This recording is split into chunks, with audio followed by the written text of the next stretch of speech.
거기서.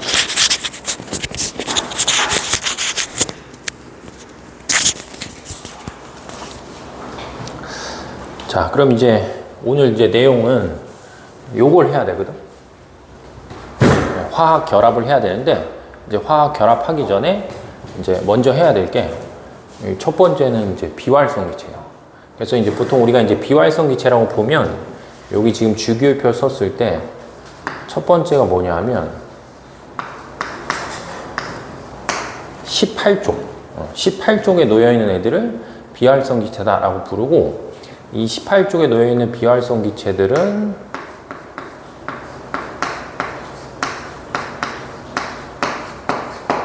반응성이 없어. 그러니까 반응성이 없다라는 건 다른 물질하고 뭐 한다? 반응을 안 하는 거야. 그럼 다른 물질하고 반응을 안 한다는 거는 얘네들이 얘네 자체로 있을 때도 뭐 하냐면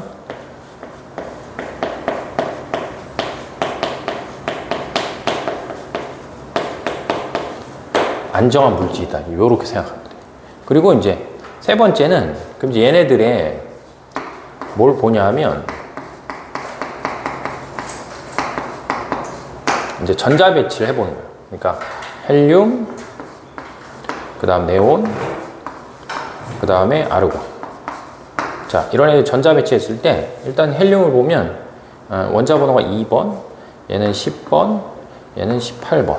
자, 이렇게 되기 때문에 헬륨 전자 배치하면 첫 번째 껍질에 전자가 몇 개 있냐 하면 2개 있고, 그 다음에 네온을 하면 첫 번째 껍질에 2개 있고 두 번째 껍질에 8개. 그 다음에 아르곤을 하면 첫 번째 껍질에 2개, 두 번째 껍질에 8개, 그 다음에 세 번째 껍질에 8개 있어요. 그래서 이제 전자 배치를 이렇게 해보면 얘네들의 뭐라고 해야 돼? 어떤 특징이 뭐냐 하면 각 전자 껍질에 전자가 어떻게 들어가 있다? 가득 차 있는 거야. 그래서 이렇게 우리가 전자 배치를 했을 때 각 전자 껍질에 전자가 이렇게 최대한 들어가 있는 요 상태가 뭐가 되는 거야? 가장 안정한 상태가 되는 거지. 그래서 이제 18쪽에 존재하는 원소들이 우리가 보통 안정하다고 표현하는 이유는 전자 배치 상으로 봤을 때 각 전자 껍질에 전자를 최대한 갖고 있기 때문에 이제 안정하다. 뭐 이렇게 표현하는 거로. 되겠죠? 그래서 요게 이제 비활성 기체의 특징이고, 그 다음에는 이제 원자과 전자하고 루이스 전자 점식, 요 개념이 있는데, 일단 원자과 전자라는 것 자체는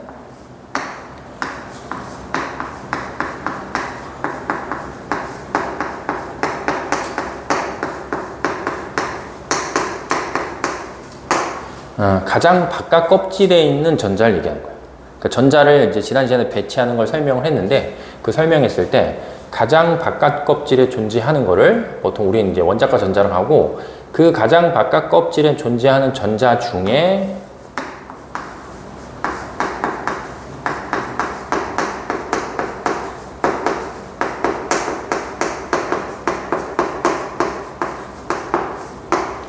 화학 결합에 참여할 수 있는 전자를 보통 원자과 전자다 이렇게 표현해. 근데 그러면 이제 우리가 이제 원자과 전자가 몇 개 있는지를 표현해야 되는데, 원자과 전자가 몇 개 있는지를 표현하는 방법은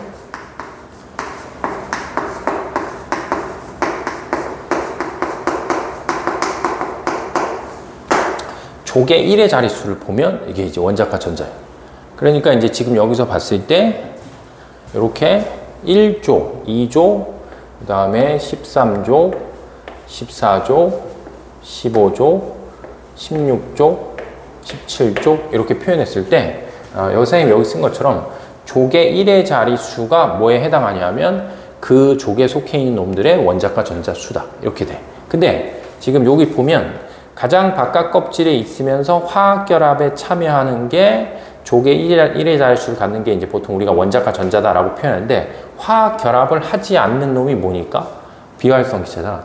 그래서 비활성 기체는 얘도 그렇고 얘도 그렇고 얘도 그렇고 가장 바깥쪽에 전자를 갖고 가장 바깥쪽에 전자를 가지고 있지만 화학 반응을 하지 않기 때문에 예외적으로 18쪽에 있는 원소는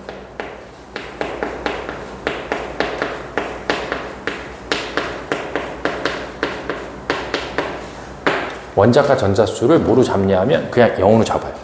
그러니까 18족에 속하는 원소들을 빼고는 뭘 갖고? 족의 1의 자릿수를 갖고 우리는 그 족에 속해 있는 애들의 뭘 찾는다? 이제 원자과 전자수를 찾는다. 자, 이렇게 보면 되고, 그 다음 이제 네 번째는 선생님 여기 지금 이제 루이스 전자점식이다라고 표현해서 말 그대로 이제 루이스라는 사람이 이 원자과 전자를 뭐냐면 점으로 찍는 방식을 루이스 전자점식이다 이렇게 불러. 그래서 보통 우리가 루이스 전자점식을 찍으면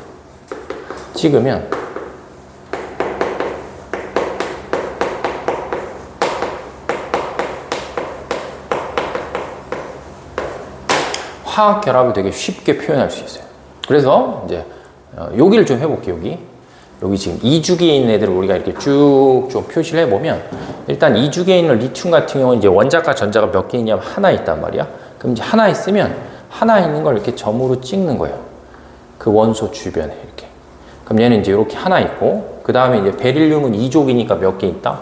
2개. 그럼 이제 2개를 뭐 예를 들면 이렇게 찍어요. 이렇게. 그럼 붕소는 13족이니까 족의 1의 자릿수 하니까 몇 개 있다? 3개 있으니까 자 요렇게 찍고, 그 다음에 이제 탄소 같은 경우는 14족이니까 4개 있으니까 이렇게 하나, 둘, 셋, 자 4개를 찍어. 됐죠? 근데 이제 이렇게 선생님 지금 찍을 때 보면 어떤 놈이 갖고 있는 전자가 있었을 때 원소를 기준에 때 전자를 어떻게 찍냐 하면 홀수가 나오게 이렇게 하나씩 찍는 거예요. 돌아가면서. 근데 15족에 속하는 질소 같은 경우는 이제 탄소처럼 전자를 이렇게 하나, 둘, 셋, 4개를 뭐 하고 나면 찍고 나면 원자과 전자가 5개니까 점을 하나 뭐 해야 돼? 더 찍어야 돼. 그럼 이렇게 점을 하나 더 찍을 때는 이 4개를 찍고 나서 4개 중에 어떤 거 하나를 뭐로 만드냐면 이렇게 짝수로 만들어 주시면 돼요. 자, 그리고 이제 16족에 또 산소가 있으니까 이렇게 얘도 똑같이 하나, 둘, 셋, 4개를 찍고 아직도 2개가 더 남았으니까 예를 들면 하나, 둘, 자, 이렇게 해서 뭐 한다? 자, 점을 찍고, 그 다음에 플로린 같은 경우도 하나, 둘, 셋, 넷을 찍고 아직도 3개가 더 있으니까 하나, 둘, 자, 3개. 자, 이렇게 뭐 하는 거야? 이렇게 이제 점을 찍는 거야. 그래서 이렇게 이제 화학 결합을 좀 쉽게 표현하기 위해서 어떤 원소 기호가 있으면 이제 원소 기호 주변에 뭘 찍어 놓는다? 이제 점을 찍어 놓고, 이제 저 점을 찍어 놓은 걸 갖고 이제부터 뭘 설명하냐 하면 요걸 이제 설명하는 거예요. 화학 결합. 그래서 이제 루이스 전자점식이라는 건 어떤 놈을 족의 1의 자릿수를 갖는 뭐다? 원자과 전자를 원자 주변에 뭘로 나타낸다? 점으로 표현한다. 이제 이렇게 생각하면 돼요. 그래서 이제 이걸 한 다음에 그 다음에 이제 해야 될 게 뭐냐 하면 이제 화학 결합을 해야 되는데, 일단은 보통 우리가 화학 결합이라고 표현할 때 저번 시간에 얘기한 것처럼 이제 화학적으로 뭐 하는 거야? 화학적으로 이제 결합을 하는 거야. 그러면은 첫 번째는 이제 화학 결합을 하는 거에 목적이 뭐냐 이거야. 그러니까 이제 어떤 원소와 어떤 원소 혹은 어떤 원자와 어떤 원자들이 화학적으로 결합을 하는 건데, 화학적으로 결합하는 거의 주 목적은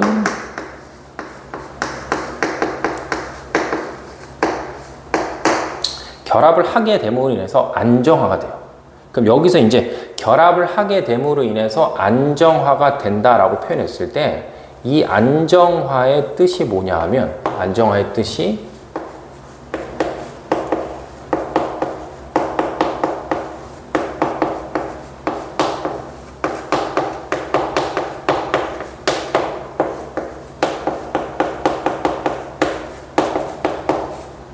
비활성 기체와 같은 전자 배치를 갖는 거예요.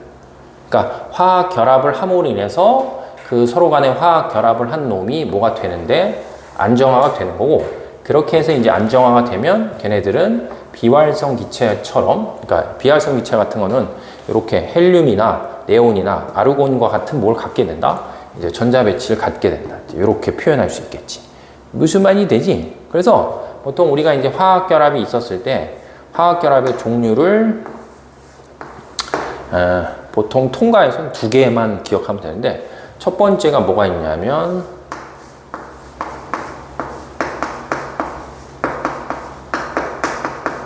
이온 결합이 있고, 그 다음에 이제 또 하나 있는 게 뭐냐면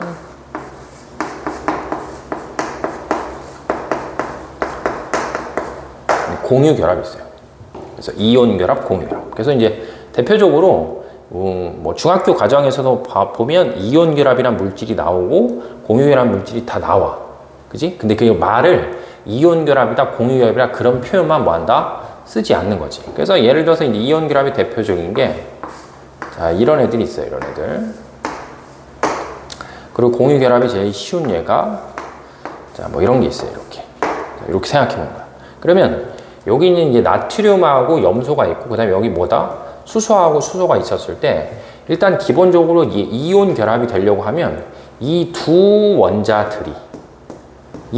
원자들이 뭐 하냐면 전자를 확실하게 주고받아.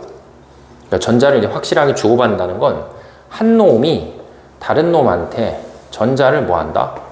주는 거야. 그럼 반드시 누군가 하나는 전자를 뭐 하는 놈이 있고, 전자를 잃어버리는 놈이 있고, 그 다음에 또 누군가는 확실히 전자를 뭐 하는 게 있냐면 전자를 얻는 놈이 생겨요. 그러니까 이제 이건 일종의 기브 앤 테이크야. 주고받는 거야. 누군가가 전자를 잃으면 누군가는 반드시 그 전자를 얻게 되는 거지. 그래서 보통 이제 우리가 이온 결합을 표현할 때는 선생님이 지금 여기 쓴 것처럼 대체적으로 봤을 때 금속이라고 부르는 물질이 전자를 잃고, 그 다음에 비금속이라고 부르는 물질이 전자를 뭐 하냐면 얻는 거예요. 근데 하나는 잃고 하나는 얻는 거니까 전자가 한쪽에서 다른 쪽으로 완전히 뭐 하는 거야? 가는 거야. 그래서 나트륨은 전자를 이제 조금 이따 설명하겠지만 전자를 하나 잃어버리고, 그 다음에 염소는 전자를 하나 얻어서 얘는 나트륨 이온이 되고 얘는 염화 이온이 되는 거예요.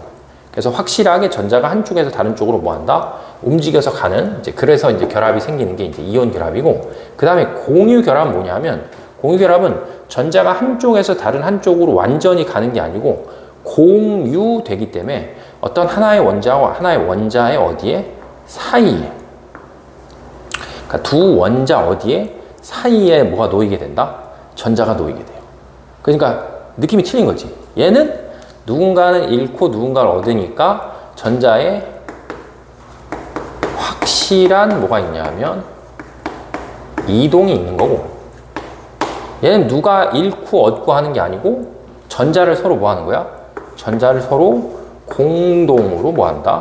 공동으로 소유하는 게 이제 공유결합이 되는 거지. 그러면 이제 얘네들이 이렇게 전자를 잃거나 얻거나 혹은 전자를 뭐야? 공동으로 소유를 하면 아까 조금 전에 얘기한 것처럼 이제 화학결합의 목적이 뭐니까? 안정화니까 결국 이런 과정이 되면 안정화가 돼서 얘네가 뭐 한다? 비활성 기체와 같은 전자 배치를 갖게 된다. 이렇게 되는 거지. 그래서 예를 들어서 지금 여기 이제 선생님이 나트륨을 이렇게 써놨는데, 나트륨 같은 경우는 이제 여기 있잖아. 그럼 얘는 얘하고 뭐 한 거야? 똑같은 거야. 그럼 얘는 이제 원자과 전자가 몇 개 있다? 원자과 전자가 이렇게 하나 있는데, 이 루이스 전자점식으로 찍은 이 원자과 전자가 하나가 뭐 하면 하나가 만약에 사라지잖아. 그럼 하나가 사라지게 되면 얘는 얘와 같은 전자 배치를 갖게 되는 거지. 그죠? 그래서 이렇게 루이스 전자점식에 찍었을 때 요 하나를 잃어버림으로 인해서 얘는 헬륨과 같은 전자 배치를 갖는 거고, 그러면 베릴륨 같은 경우는 요 두 개를 뭐 하는 거야? 요 두 개를 잃어버리면 헬륨과 같은 전자 배치를 갖게 돼. 이렇게 이제 표현할 수 있는 거지. 되겠죠? 그래서 기본적으로 봤을 때 선생님이 지금 이제 이온 결합을 나타낼 때 이온 결합에 속해 있는 나트륨 이온이라고 하는 거는 전자를 몇 개 잃어버리면, 전자를 하나 잃어버리면 뭐가 되는 거야? 비활성 기체와 같은 전자 배치를 갖게 되고, 그럼 반대로 여기 또 뭐가 있다? 염소라는 놈이 있는데, 염소라는 놈은 누구랑 같은 쪽이냐면 플루오린이랑 똑같은 쪽이기 때문에 만약에 얘는 전자를 혹은 얘가 전자를 하나씩 뭐 하게 되면 얻게 되면, 전자가 하나 이렇게 얻잖아. 그럼 전자를 하나 얻게 되면 전자 배치가 누가 된다? 네온과 같은 전자 배치가 되는 거지. 그래서 결국은 얘네들이 한 놈이 전자를 잃고 또 한 놈이 전자를 뭐야? 얻는 거야. 그래서 주로 금속들이 전자를 뭐 해주고 잃어주고, 주로 비금속들이 전자를 뭐 한다? 얻어서 둘 다 비활성 기체와 같은 전자 배치를 뭐 하는 거야? 갖게 되기 때문에 자연스럽게 얘는 잃고 얘는 자연스럽게 얻고 이렇게 되는 거지. 그죠? 그래서 우리는 그런 거를 금속과 비금속이 하는 결합을 뭐라고 부르냐면 이온 결합이다. 이렇게 부르고, 이 수소처럼 둘 다 얘네들은 얘도 뭐고 얘도 비금속이고 얘도 비금속인데 이 두 개의 뭐야? 비금속이 여기처럼 전자를 확실히 뭐 하는 게 아니고 거래하는 게 아니고 서로 같이 소유를 하는 거야. 그럼 서로 같이 소유를 하면 얘 입장에서 봤을 때도 전자가 두 개 되는 거야. 그 다음에 얘 입장에서 봤을 때도 전자가 두 개. 일종의 교집합이 생기는 거죠. 그지? 그럼 얘네들이 전자를 서로 두 개를 같이 뭐 하게 되니까 같이 소유하게 되면 수소는 누구와 같은 전자 배치를 갖냐 하면 헬륨과 같은 전자 배치를 가짐으로 인해서 뭐가 되는 거야? 안정화가 되는 거지. 그래서 기본적으로 봤을 때 어떤 우리가 이제 화학 결합이라는 거를 표현을 하게 되면 그 화학 결합은 이온 결합이나 공유 결합, 뭐 동일한 방식으로 진행되는 게 아니고 하나는 전자를 잃고 하나는 전자를 얻고 또 하나는 전자를 공동으로 뭐 한다? 공동으로 소유함으로 인해서 모두 다 비활성 기체와 같은 전자 배치를 갖게 된다 이거야. 그래서 우리는 이렇게 비활성 기체와 같은 전자 배치를 갖는 거를 화학에서는 보통 이제 뭐라고 표현을 하냐 하면 이런 것들을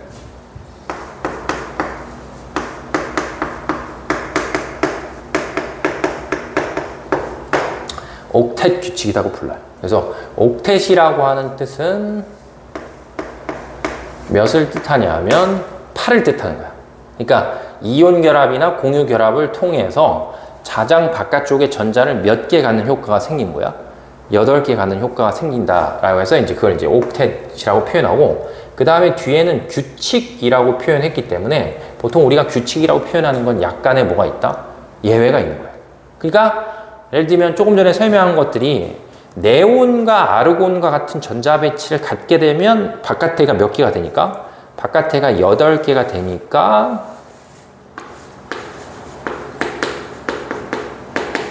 옥텟이다 이렇게 표현하면 되는데, 만약에 헬륨과 같은 전자 배치를 갖게 되면 8개가 아니니까 이건 뭐는 아니야?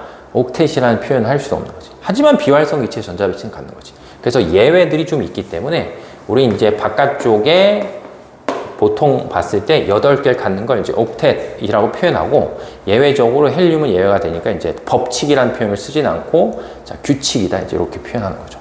그래서 어쨌든 이제 우리가 오늘 배워야 될 거는 이온 결합이나 공유 결합을 배우는 건데, 이온 결합이나 공유 결합이 기본적으로 뭐 한다? 되는 것 자체는 다 이제 비활성 기체와 같은 전자 배치를 갖기 위해서 결합을 한다. 뭐 이렇게 생각을 하면 되겠지. 그래서 이제 우리 책에서 봤을 때, 우리 책에 5페이지 있잖아. 5페이지 이제 뭐 비활성 기체의 전자 배치다라고 해서 뭐 기억의 비활성 기체가 뭐고, 그 다음 니은의 전자 배치 하는 게 뭐고, 그 다음에 디귿의 화학 결합이 형성되는 이런 까닭, 이런 것들은 다 이제 비활성 기체가 되기 위해서 이제 화학 결합을 한다. 그것까지 기억을 하시면 되겠죠. 자, 그 다음에 이제 다음 페이지로 넘어가서 이제는 이제 본격적으로 뭐에 대해서 다시 설명을 하냐면, 자, 이온 결합에 대해서 다시 설명을 좀 해볼게요. 이제.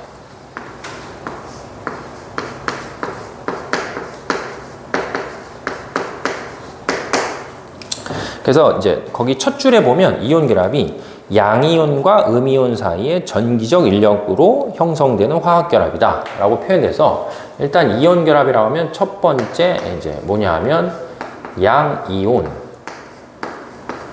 그 다음에 뭐냐 하면 음이온, 요 개념이 있어야 돼요. 그래서 보통 우리가 이제 아까 얘기했듯이 양이온이다 라고 표현하는 건 전자를 뭐야? 전자를 잃는 거기 때문에 양이온이 잘 되는 건 주로 금속이고, 그 다음에 이제 음이온이 잘 되는 건 주로 뭐가 되냐면 비금속이 되는 거지. 그래서 하나는 전자를 잃어서 양이온이 되고 또 하나는 전자를 얻어서 음이온이 되면, 양이온은 전기적으로 뭘 띄고 플러스를 띄고, 음이온은 전기적으로 뭘 띄니까 마이너스를 띄면 전기적인 극이 서로 뭐 하기 때문에 극이 반대이기 때문에 얘네 둘 사이에 서로 간에 끌어당기는 뭐다? 전기적인 인력에 의해서 결합이 형성되는 걸 보통 우리는 이온 결합이다. 이렇게 이제 표현을 하는 거지. 그래서 이제 첫 번째 줄에 나와 있는 게 이제 그거고, 그 다음에 이제 두 번째는 당연히 이제 이온 결합을 하려면 이온이 뭐가 돼야 되냐면 이온이 먼저 만들어져야 돼요. 그래서 우리가 이제 이온이 만들어지는 거를, 이제 이온이 생성되는 거를 어떤 형태로 보냐면 이제 화학식의 형태로 좀 볼 수 있어요. 근데 이제 그 이온이 형성되는 건 이제 여기 설명한 것처럼 양이온, 음이온 이렇게 표현되어 있는데, 보통 이제 우리가 주기율표상으로 봤을 때 하나, 둘, 셋, 넷, 다섯, 여섯, 일곱. 자, 선이 빨간색 동그라미로 표시하는 게 뭐가 된다? 주로 금속이야. 그럼 이제 쟤네들이 뭐가 되는 거야? 쟤네들이 이온의 생성, 양이온이 되는 거야. 그럼 얘네들이 양이온이 된다고 쳤을 때 우리가 1족에 속하는 놈, 그 다음에 2족에 속하는 놈, 그 다음에 13족에 속하는 놈들을 뭐 해보는 거야? 이온으로 만들어 보는 거야. 그럼 이제 1족에 속하는 대표적인 나트륨을 갖고 생각해보면 나트륨이 있어. 근데 나트륨은 리튬하고 똑같은 족이 있으니까 루이스 전자잠수를 찍으면 원자가 전자가 몇 개 있다? 하나가 있는 거야. 그럼 이제 얘가 그 자기가 갖고 있는 원자과 전자 하나를 뭐 하는 거야? 잃어버리면서 Na 뭐가 된다? Na 플러스가 돼. 그럼 Na 플러스가 되면 얘는 전자 하나 잃었기 때문에 그 전축에 있는 누가 되냐 하면 그 전축에 있는 네온의 전자 배치를 갖고 전자를 뭐 하냐면 전자를 하나 잃어버려요. 뭐 이렇게 이제 표현할 수 있겠지. 자, 그 다음에 2족에 속하는 예를 들면 칼슘이 있다. 그럼 2족에 속하는 칼슘이 있으면, 자, 2족에 속하는 칼슘은 베릴륨이나 마그네슘하고 뭐 한다? 루이스 전자점식을 찍으면 전자가 똑같이 몇 개 있기 때문에, 전자가 똑같이 2개 있기 때문에 얘는 Ca 얼마가 되냐면 2 플러스가 돼서 전자 2개 잃어버리면 그 전축에 있는 뭐가 된다? 아르곤의 전자 배치가 되고 전자가 이제 2개가 나오는 거죠. 이렇게.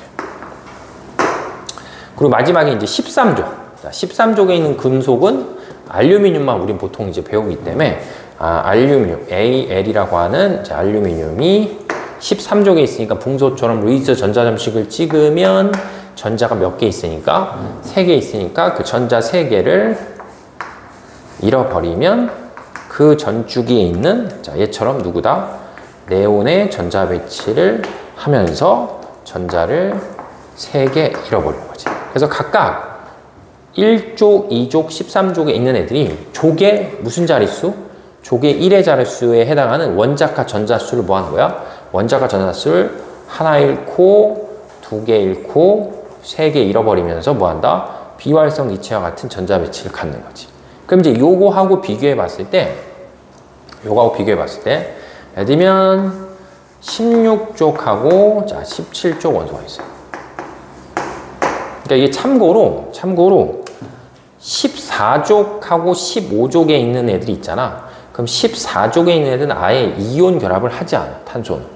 그렇기 때문에 시험 문제 풀 때는 얘는 그냥 항상 공유 결합으로 나오고, 그 다음에 질소 같은 경우는 이온 결합을 형성할 수 있지만 고등학교 1학년 과정에서 질소를 갖고 이온 결합을 하는 경우를 낼 일이 별로 없어. 그렇기 때문에 이온 결합을 형성할 때 보통 우리가 이제 음이온이 되는 것들은 16족과 17족 정도만 기억하시면 돼요. 그래서 이제 16족의 대표적인 게 이제 뭐가 되냐면 이제 산소가 있기 때문에, 만약에 산소가 뭐 하는 거냐면 음이온이 돼. 그럼 산소는 지금 우리가 루이스 전자점식을 찍었을 때 전자를 6개 갖고 있기 때문에 이 6개의 전자에서 전자가 하나, 둘 해서 몇 개가 더 들어오면, 2개가 더 들어오면 전자가 총 8개가 되기 때문에 누가 되는 거야? 네온과 같은 전자 배치를 가질 수 있겠지. 그래서 산소는 전자 2개를 뭐 하냐면 얻으면서 뭐가 되냐? O2-라고 하는 산화이온이 되면서, 이 산화이온이 될 때는 얘는 같은 주기에 속하는 비활성 기체 전자 배치를 하는 거지. 금속들은 지금 선생님이 여기 표현한 거 보면 금속들은 공통점이 뭐냐 하면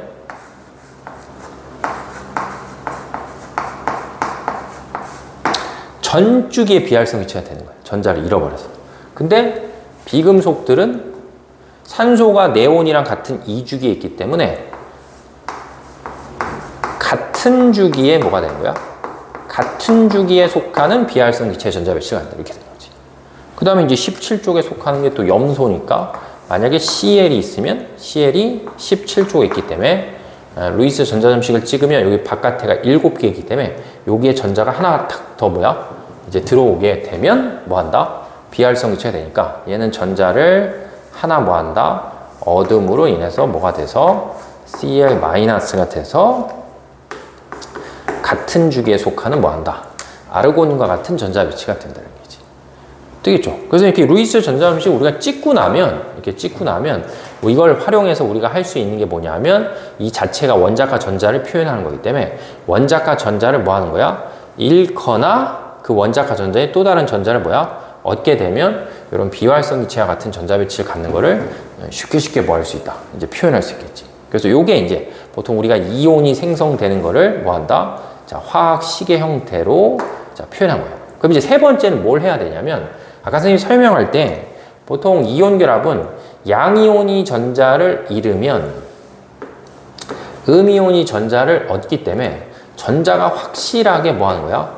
서로 간에 거래가 되는 거야. 알았지? 누군 잃고 누군 얻고 이게 거래되기 때문에 반드시 잃어버리는 전자의 개수랑 얻는 거의 전자의 개수가 뭐 해야 돼? 똑같아야 돼. 알았죠? 잃는 거 얻는 게 똑같아야 돼. 그렇기 때문에 보통 이제 세 번째는 우리가 이온 결합 물질을 화학식으로 세울 때 그 화학식으로 세우는 뭐가 있냐면 방법론이 있어요.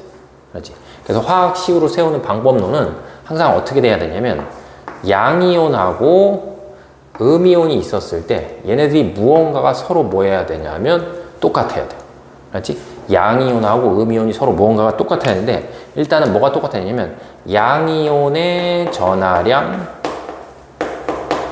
곱하기 개수한 거랑 그 다음에 음이온의 전하량 곱하기 개수 이게 반드시 뭐 하냐면 같이 나와야 돼.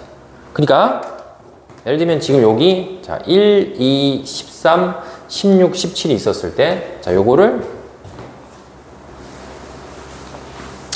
이렇게 표처럼 만들어 볼게. 그럼 1족 2족 13족 그 다음에 16족 자 17족 자 이렇게 있을 때 자 1족에 속하는 나트륨 2족에 속하는 칼슘 그 다음에 13족에 속하는 알루미늄 그 다음에 16족에 속하는 산소 그 다음에 17족에 속하는 염소 자 이렇게 있다고 쳤을 때 자 조금 전에 이제 설명한 거 기준 생각해보면 나트륨은 1족이니까 1 플러스 그 다음에 칼슘은 2 플러스 알루미늄은 3 플러스 자 이렇게 되고 산소는 2 마이너스 염소는 1 마이너스 이렇게 되겠지. 그러면 만약에 얘와 얘가 결합하는 내가 뭘 만들고 싶다. 자 화학식을 만들고 싶어. 그러면 얘는 전자를 하나 잃어버리는데 얘는 전자를 몇 개 얻기 때문에 2개를 얻기 때문에 얘네들 사이에서 결합하는 걸 내가 화학식으로 뭐 하려면 쓰려고 하려면 반드시 얘가 몇 개 있어야 돼? 2개 있어야 돼. 그렇지? 그러니까 지금 여기서 봤을 때 얘와 얘의 1족과 16족을 봤을 때 1족과 16족의 전하량 값이 1대 몇이기 때문에 1대 2이기 때문에 결합은 몇 대 몇으로 해야 되냐면 결합은 2대 1로 해서 이 값을 서로 뭐하게 항상 만들어야 돼? 똑같이 만들어야지 그게 완전한 화학식이 돼. 그래서 항상 머릿속으로 봤을 때 먼저 뭘 생각하고 전하량을 생각하고 그 전하량을 서로 반대로 생각하면 그게 개수값이 나오는 거야. 그래서 얘는 전하량이 1대 2이기 때문에 결합은 2대 1로 하니까 얘네 둘이 결합하면 Na2O5다 이렇게 쓰는 거야. 그 다음에 얘하고 얘하고 결합하면 칼슘은 2 플러스고 산소는 2 마이너스가 되기 때문에 전하량의 비가 1대 1이기 때문에 결합도 1대 1. 네. 그 다음에 얘는 3 플러스고 얘는 2 마이너스인데 그러니까 금속은 3 플러스 그 다음에 산소는 전하량이 2 마이너스니까 서로 같아지려면 얘한테 몇이 있고 2가 있고 얘한테 몇이 있어야 돼? 3이 있어야지 서로 똑같은 거지. 그렇게 되면 얘와 얘가 결합하면 Al2에 뭐가 된다? 자, O3 이렇게 되죠? 자, 그 다음에 같은 논리로 얘하고 얘는 1 플러스 1 마이너스니까 전하량의 비가 1대 1이니까 결합도 1대 1로 하니까 NaCl 이렇게 되겠고, 그 다음에 얘하고 얘는 전하량이 2대 1이니까 결합은 1대 2로 하니까 CaCl2 이렇게. 그 다음에 마지막에 얘는 전하량이 3 플러스 얘는 전하량이 1 마이너스니까 전하량 값이 3대 1이니까 결합은 1대 3. 그러면 얘는 AlCl3다. 뭐 이렇게 볼 수 있는 거지. 그래서 항상 이온 결합 물질을 뭘로 쓸 때, 화학식으로 쓸 때는 우리가 먼저 뭘 표현한 다음에 전하량을 표현하고 그 전하량과 그놈들의 개수를 곱한 값이 서로 똑같아야 되기 때문에 전하량을 역수를 취한 게 뭐한다? 결합하는 비율이다. 이렇게. 그래서 요게 이제 이온 결합 물질에 뭘 세우는 방법이냐면 화학식을 세우는 방법. 그래서 우리 책에 거기 기억, 니은, 디귿일 때, 자, 디귿 보시면 양이온의 양전하의 합과 음이온의 음전하의 합이 같아서 전기적으로 중성이 된다고 해서 거기 박스 하나 있잖아. 빈 박스. 저 빈 박스에다 요거를 적어 놓으시면 돼요. 알았지? 전하량과 개수, 전하량과 개수를 곱한 값이 서로 뭐하다? 자, 같다. 자, 요거를 거기다 표시하면 되겠고, 그 다음에 이제 그 per example에 보면 다음에 이온 결합의 개수의 비를 위에 얘처럼 뭐하다? 나열하셔서 뭐 1, 2, 3, 4에 3, 4 뭐 이렇게 있잖아. 그건 이제 이런 걸 이제 해보라는 거죠. 이렇게. 그렇죠? 이렇게 이제 표현할 수 있는 거죠. 그래서 이제 이렇게 물질을 좀 표현하고 나면 여기서 약간 좀 우리한테 익숙한 것 중에 하나가 이런 거. 소금의 주성분이 되는 거고. 요것도 있죠. 이렇게. 중3 때 나오잖아. 염화칼슘 하면 뭐야? 이건 제설제. 그지? 눈 올 때 뿌리는 제설제 주성분. 이렇게 되고, 그 다음에 이제 요거는 산화칼슘이다라고 해서 그 보통 조류독감이나 아니면 뭐 돼지 뭐 콜레라 뭐 이런 거 걸린 애들 살 처분할 때 산화칼슘 이렇게 쫙 뿌려서 이제 발열작용으로 이제 쓰이는 이제 그게 있고, 그 다음에 요 산화알루미늄이라고 부르는 요거는 이제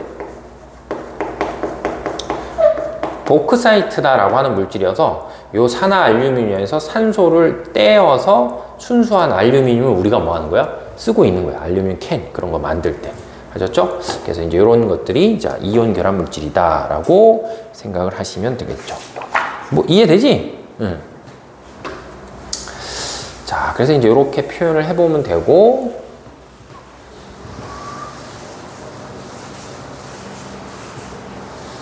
그 다음에는 이제 공유 결합을 하는 건데,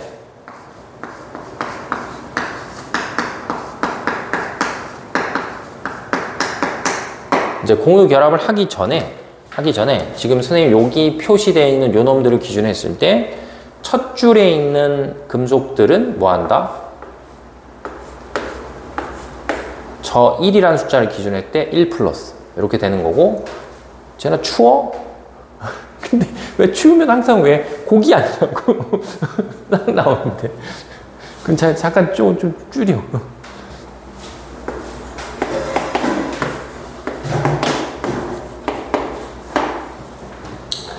그 다음에 이제 2족에 속한 애는 2 플러스가 되고, 아니면 잠깐 꺼. 너무 추우면. 그래서 2족에 속한 애들은 2 플러스가 되고, 그 다음에 13족에 속해 있는 알루미늄은 얼마가 되냐면 3 플러스가 돼요. 그리고 이제 참고로 지금 우리가 배우는 화학 단원에서는 요 붕소나 규소 같은 중금속인 애들은 뭐야? 안 해도 돼. 알았지? 반도체 단원할 때 나오니까 이제 그거는 이제 안 하셔도 돼요. 그래서 우리가 이제 주기율표를 봤을 때 주기율표 기준으로 이렇게 표현할 수 있으니까 얘는 1족은 1 플러스, 2족은 2 플러스, 13족은 앞에 10을 띄고 알루미늄이 얼마가 된다? 자, 3 플러스다. 자, 이렇게 표현하면 되고, 그럼 반대로 지금 설명한 게 16 몇 족이니까 16, 17족이니까 16, 17족은 여기다 2를 쓰고 여기다 2를 써놓으면 돼요. 그럼 이제 저 뜻이 뭐냐 하면 두 개를 뭐 하는 거야? 얻거나 하나를 뭐야? 얻으면 비활성이체가 되는 거지. 그러니까 얘는 이렇게 해서 합을 몇을 만드는 거야? 8을 만드는 거지. 그지? 얘네는 뭐 하는 거야? 잃어버림으로 인해서 뭐 하는 거다? 잃어버림으로 인해서 뭐 헬륨이 되거나 네온이나 아르곤 같은 팔을 만드는 거고. 그 다음에 얘는 뭐해서? 얘네들은 어둠으로 인해서 헬륨이나 네온이나 아르곤 같은 놈들로 바뀐다. 이렇게 되는 거지. 그래서 얘는 합을 8을 만들고, 그럼 얘도 조금 이따 해보겠지만, 합을 8을 만들기 위해서 요건 3이 되면 되고, 얘도 합을 8을 만들면 몇이 되면 되냐면 4가 되면 돼요. 그래서 좀 이따 요 4, 3, 2, 1이라는 값을 이제 공유 결합할 때 뭐 하냐면 이제 써먹어야 돼, 우리가. 그래서 보통 이제 공유 결합을 우리가 다룰 때는, 실제로 수능이나 이런 걸 풀어도 나오는 물질이 어차피 그냥 되게 한정돼 있어. 되게 한정돼 있어서 보통 시험에 나와봤자 5개밖에 안 나와요, 원소가. 그래서 공유 결합할 때는 우리가 원소를 수소, 그 다음에 탄소, 그 다음에 질소, 그 다음에 산소, 그 다음에 플로린. 자, 요런 5개 정도만 기억하면 돼. 이유는 왜 그러냐면 어차피 지금 여기서 상일 때 인이나 황이나 염소는 질소, 산소, 플로린하고 뭐 하기 때문에 같은 족이기 때문에 결합하는 패턴은 뭐하다? 똑같으니까 2번 할 필요 없는 거예요. 그래서 결국 실제로 우리가 공유 결합에 다룰 원자는 몇 가지만 기억하시면 되면 이제 5개만 기억하면 돼요. 그래서 다시 얘네를 좀 찍어보면 얘는 원자가 전자가 하나 있고, 얘는 원자가 전자가 하나 4개가 있고, 그 다음에 얘는 원자가 전자 하나 5개가 있고, 얘는 6개가 있고, 얘는 7개가 있죠. 야, 오늘 시험 봐서 완전 조용하다. 자, 그래서 이렇게 얘는 원자가 전자 하나, 4개, 5개, 6개, 자, 7개. 이렇게 있는데, 지금 선생님이 이제 이걸 이렇게 찍었을 때, 이렇게 따로 떨어져 있는 요 전자들이 있단 말이야. 그래서 이제 요 따로 떨어져 있는 전자들을 홀로 있다라고 해서 이제 보통 뭐라고 부르냐면 이거를 이제 홀 전자다 이렇게 불러. 그래서 이제 이렇게 홀로 있는 요 전자들이 있는데, 선생님이 지금 표현할 때 이 홀로 있는 요 전자들이 결과적으로 봤을 때 뭐에 참여하냐면 얘가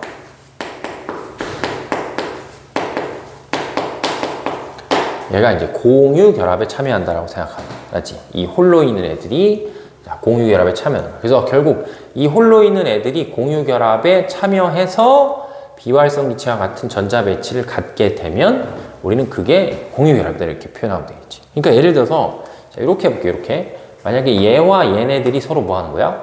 자, 결합을 한다고 쳐. 그러면 이제 탄소는 홀로 있는 전자가 하나, 둘, 셋, 4개가 있었는데, 만약에 얘가 누구랑 수소 4개랑 뭐 하냐면, 자, 수소 4개랑 뭐 하는 거야? 전자를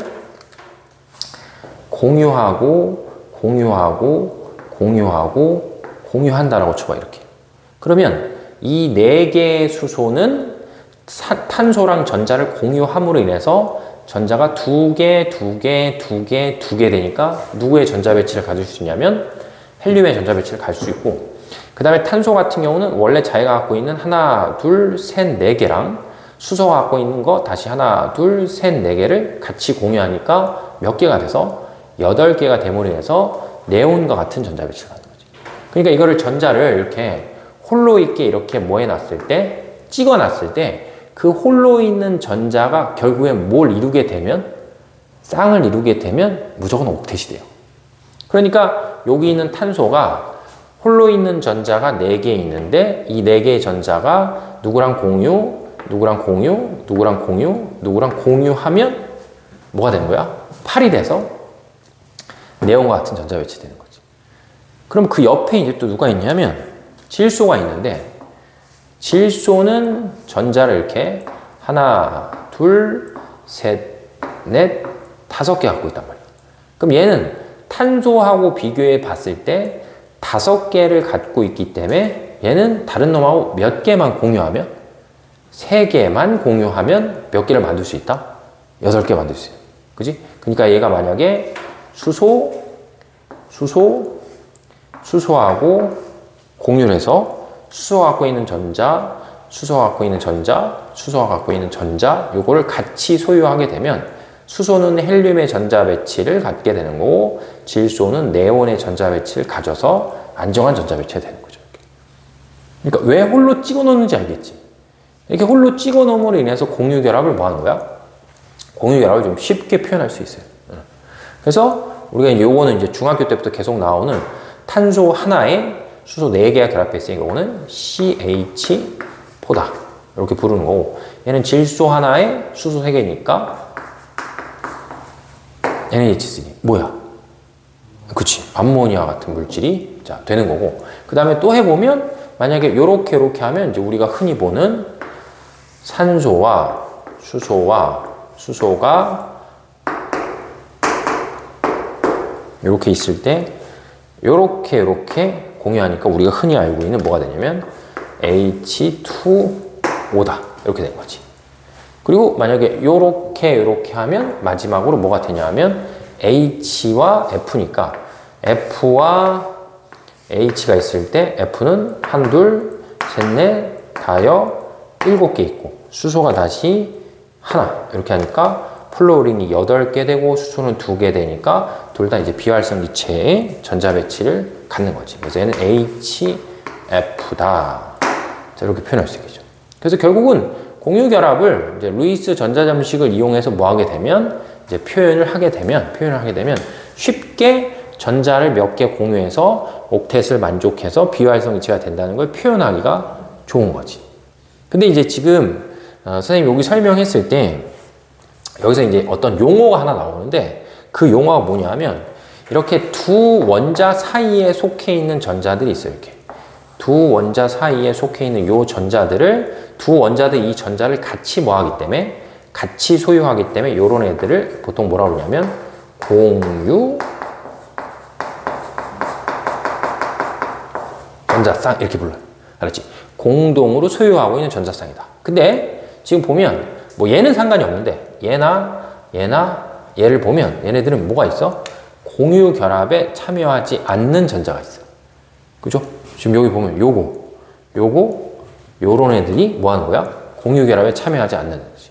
그래서 어떤 원자들이 갖고 있는 원자가 전자 중에서 일부는 공유 결합에 참여하는 거고 일부는 공유 결합에 참여하지 않는 거야. 그래서 우리는 보통 이렇게 공유 결합에 참여하지 않는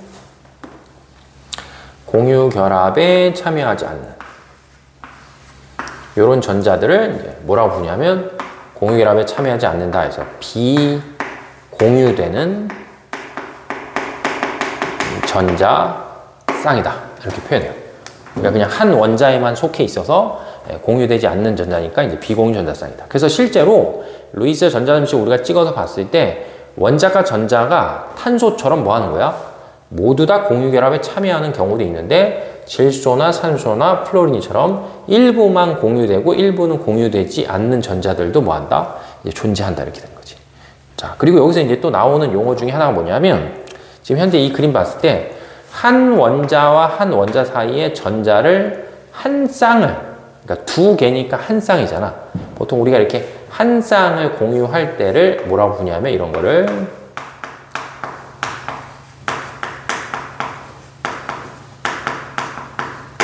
단일 결합이다 이렇게 표현해요.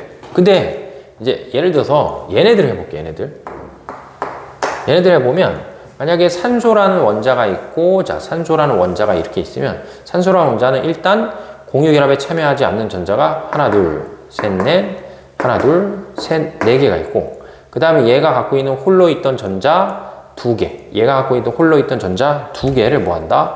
공동으로 뭐 한다? 이렇게 소유해야 되겠지. 그러면 이렇게 소유하게 되면 얘는 이제 이렇게 해서 8개 되고 이렇게 해서 8개 되는 거죠. 이렇게. 그럼 이거는 이제 우리가 어떤 표현을 쓰지 않냐면 이런 건 단일 결합이다 라고 부르지 않고 이거는 요 사이에 전자가 두 쌍이 공유되어 있기 때문에 이런 거는 뭐라고 그러냐면 이중 결합이다 이렇게 표현해요. 그래서 이중 결합이란 표현이 뭐랑 다른 말이냐면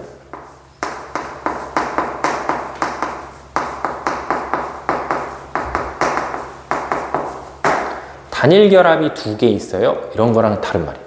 그런 표현을 화학에서 쓰지 않아. 그러니까 이유는 나중에 배울 텐데 실제 시험 문제에서도 물어보면 여기가 이제 이중 결합이다 우리가 이제 표현하는 건데 이거는 그럼 예를 들면 뭐 단일 결합이 두 개 있어서 만들어진 거냐? 실제로 그러진 않아요. 나중에 이제 뭐 일반화학 같은 거 배우면 시그마 결합, 파이 결합이라는 새로운 개념이 있기 때문에 이제 그렇게 좀 생각하면 안 되겠지. 그래서 이중 결합은 단일 결합이 두 개 있는 건 아니다. 이제 이런 표현을 쓰지 않는다. 라고 이제 보면 되고, 그 다음에 만약에 또 하나만 더 해보면, 이렇게 질소하고 뭐가 있었을 때, 질소는 화학결합에 참여하지 않는 전자, 화학결합에 참여하는 전자가 있고, 그 다음에 화학결합에 참여할 수 있는 전자가 3개가 있기 때문에 그 3개가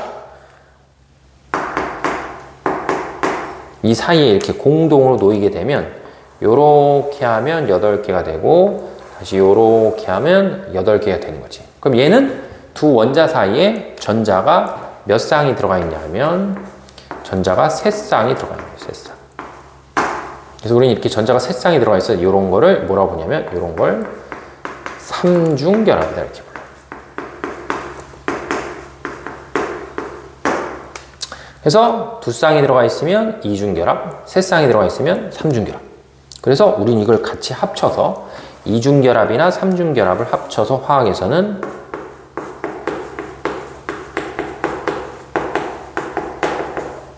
다중결합 이렇게. 그러니까 화학에서의 공유결합은 단일결합과 무엇으로 되어 있는 거야? 다중결합이 되는 거지. 그리고 다시 다중결합이 이중결합과 뭐다? 자, 삼중결합이다. 이렇게 되고 저 단일결합이나 이런 것들을 우리가 편의상 표현할 때 구조식이다라고 해서 편의상 표현할 때 이거를 이렇게 짝대기 하나로 표현해. 그럼 짝대기 하나, 짝대기 하나, 짝대기 하나. 그럼 이게 이제 단일결합이 되는 거고 얘네 같은 경우는 2쌍을 그으니까 짝대기를 2개 그으면 이건 이중결합이고 얘는 3쌍이 정도니까 짝대기 3개를 그으면 이렇게 뭐가 되냐면 삼중결합이 되는 거지. 이렇게. 되겠죠? 그래서 이제 기본적으로 봤을 때 이제 화학 공유결합이라는 건 단일결합과 이중, 삼중결합이 있으니까 몇 중결합은 없는 거야? 4중결합은 없는 거야. 알았지? 어떤 원소하고 어떤 원소 사이에 결합이 총 4개가 들어가 있는 4중결합은 없고 제일 큰 경우가 뭐다? 제일 큰 경우가 이제 3중결합이 뭐하다? 자, 가능하다. 이렇게 보면 되겠지. 그리고 이걸 좀 약간 유치하지만 이걸 좀 약간 다르게 표현하면 만약에 얘네들을 요 전자 하나를 요렇게 어렸을 때 가지고 놀던 이제 요렇게 생긴 레고 손 있잖아. 그래서 그런 것처럼 생각하면 수소는 손이 하나 있고 탄소는 그런 손이 4개 있고 질소는 그런 손이 3개 있고 산소는 그런 손이 2개 있고 플로리는 그런 손이 뭐한다? 하나 있어서 얘네들이 서로 간에 뭘 잡는 거야? 그냥 손을 잡는다라고 생각하면 돼. 그러니까 여기 선생님이 이거 쓴 거 있잖아. 4와 3과 2와 1이라는 숫자가 뭐 하는 거야? 얘네들이 갖고 있는 손의 개수도 되는 거고 그 다음에 전자를 또 뭐 할 수 있는 전자를 얻을 수 있는 개수가 또 되는 거지. 그래서 우리 이제 이런 것들을 보통 이제 뭐라고 표현하냐면 자, 공유결합이다. 이렇게 이제 표현을 하는 거지. 그래서 이제 요거는 지금 이제 칠판에 그린 거는 실제적으로 봤을 때 뭐야? 되게 단순한 케이스들을 좀 그려본 거고 좀 이제 지금 설명하는 게 만약에 이해가 되면 여기서 이제 우리가 확장할 수 있는 것들이 되게 많아져요. 그러니까 확장할 수 있는 게 많아진다는 건 만약에 수소, 탄소, 질소 이 3가지를 갖고 우리가 표현해 보면 얘는 손이 하나, 얘는 손이 4개, 얘는 손이 3개란 말이야. 그러면 탄소하고 질소는 최대 손을 몇 개 잡는 거야? 3개까지 잡을 수 있어. 그러면 결국은 얘와 얘가 손을 잡으면 탄소를 기준했을 때 수소가 있고 뭐가 있다? 자, 질소가 있었을 때 여기 사이에는 전자가 2개 놓이고 그 다음에 요 사이에는 전자가 하나, 둘, 셋, 넷, 다섯, 6개가 놓이고 질소는 공유결합에 참여하지 않는 전자가 이렇게 있기 때문에 이렇게 치면 얘는 헬륨의 전자 배치 그 다음에 얘는 네온의 전자 배치 얘도 뭐 하는 거야? 네온의 전자 배치 이렇게 되는 거죠.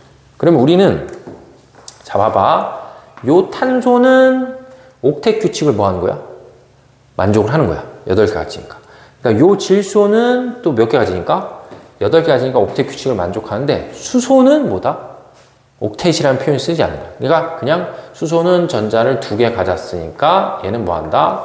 비활성 이체인 헬륨의 전자 배치를 가지면서 뭐예요? 안정화됐어요. 이렇게 표현하는 거지. 그러니까 결국 이제 지금 설명한 걸 조금 확장하면 이제 이렇게 생긴 놈도 우리가 뭐 하는 거야? 그려서 요 사이에는 단일 결합이 있고 요 사이에는 삼중 결합이 놓일 수 있어요. 이렇게 뭐 할 수 있는 거다? 이제 표현이 되는 거지, 이렇게. 그래서 이제 요 손잡는 것들을 잘 뭐 하는 거야?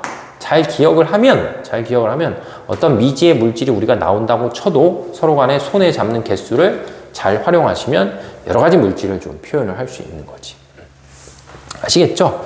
그래서 이런 게 이제 공유 결합을 이제 표현하는 방식이구나라고 생각을 좀 하면 돼.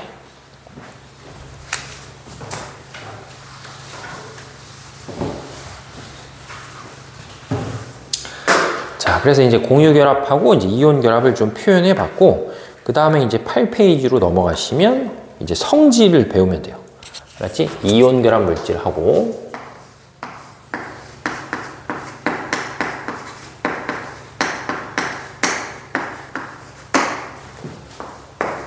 공유 결합 물질의 성질을 서로 뭐 하냐면, 성질을 서로 이제 비교하는 거예요. 그래서 이제 첫 번째 비교해야 될 게, 자, 첫 번째 비교해야 될 사항이 뭐냐면,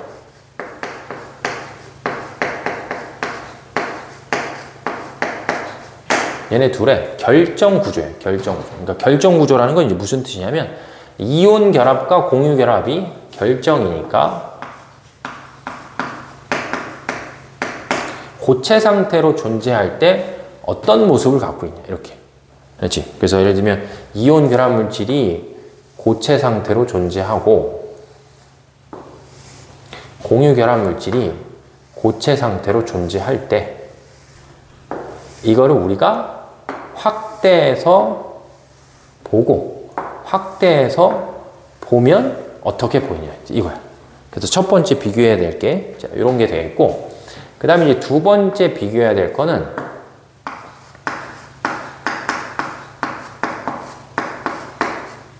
용해도라는 개념. 용해도. 알았지? 용해도. 무슨 뜻이야? 용해도. 얼마나 용해가 잘 되냐잖아. 근데 항상 용해도를 하려면 뭐가 있어야 되냐면 기준이 있어야 돼. 어디에 잘 녹냐, 이런 게 있어야 되니까. 그렇기 때문에 용해도는 이제 여기 앞에 조건은 뭘 다냐 하면 이거야.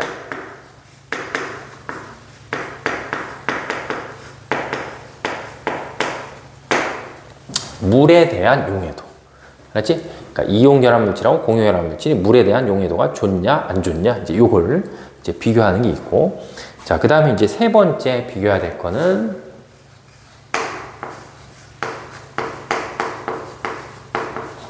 녹는 점. 뭐, 녹는 점, 끓는 점 뭐 같이 있는데, 뭐만 정확하게 알면 되냐면, 자, 녹는 점, 요거만 이제 정확하게 알면 되고, 그 다음에 얘네들 비교할 마지막 네 번째가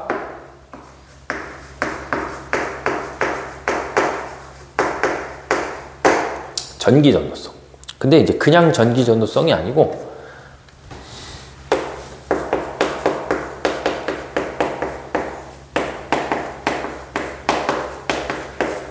상태에 따라, 그러니까 이온 결합 물질과 공유 결합 물질의 어떤 상태에 따라서 전기를 통하고 안 통하고 이런 걸 보는 거예요. 그래서 상태는 보통 우리가